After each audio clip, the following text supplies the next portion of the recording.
High বন্ধুরা, তো আজকে আবার নিয়ে চলে এসেছি ম্যাথটিক্স। তো এই ধরনের আমরা অঙ্ক বিভিন্ন জায়গায় দেখতে পাই। দুটোই সেম অঙ্ক। তো বিভিন্ন স্কলারশিপ পরীক্ষা বা অন্যান্য যে পরীক্ষাগুলো হচ্ছে স্কুলে এখনকার, তো এই অঙ্ক প্রায় দেখা যায়।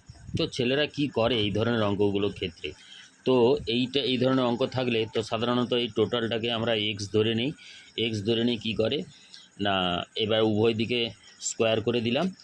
উভয় দিকে স্কোয়ার করে দেওয়ার ফলে কি হচ্ছে না, যেহেতু 42-এর রুট আছে, তাহলে 42টা উঠেই যাবে। তো এটা থাকছে 42 প্লাস রুট ওভার ওই 42 প্লাস রুট 42 প্লাস রুট 42। তো এরকম করে dot dot dot infinitive equal to, যেহেতু এক্স আছে তো এক্সের স্কোয়ার। তো তারপরে কি করে না, এগুলো সব তাহলে 42 টোটাল তো আমি এক্স ধরেছিলাম, প্রথমেই এক্স ধরেছিলাম, তো এইটাকে কি লেখে না এক্স, আর এখানে এক্স স্কোয়ার। ঠিক আছে, তো এটাকে যদি আমরা এবার সেকেন্ড ডিগ্রি ইকুয়েশান হয়ে গেছে, তো এটাকে কি করে না এক্স স্কোয়ার, এবার এটা উপরে গেলে মাইনাস এক্স মাইনাস 42, তো ইকুয়াল টু 0 দিয়ে কি করে না মিডিল টার্ম করে, দিয়ে এক্স স্কোয়ার, তাহলে 7 6 42, তো এখানে মাইনাস করলে তবে হচ্ছে 7 থেকে বিয়োগ করলে 1 হবে মিডিল টার্ম অনুযায়ী, এক্স মাইনাস 42 ইকুয়াল টু 0। তো তখন অ্যান্সার আসে কত, মিডিল টার্ম করলে তখন একটা এক্সের মান আসে 7 আর একটা মান আছে 6। তো এইভাবেই তারা করে।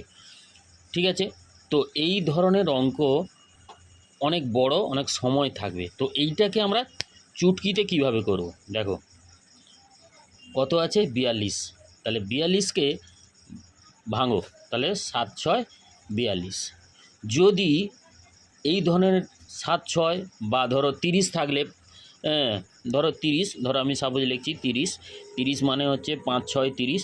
তাহলে এই ধরনের অঙ্কের ক্ষেত্রে ডিফারেন্স কত থাকছে, ডিফারেন্স কত থাকছে 1।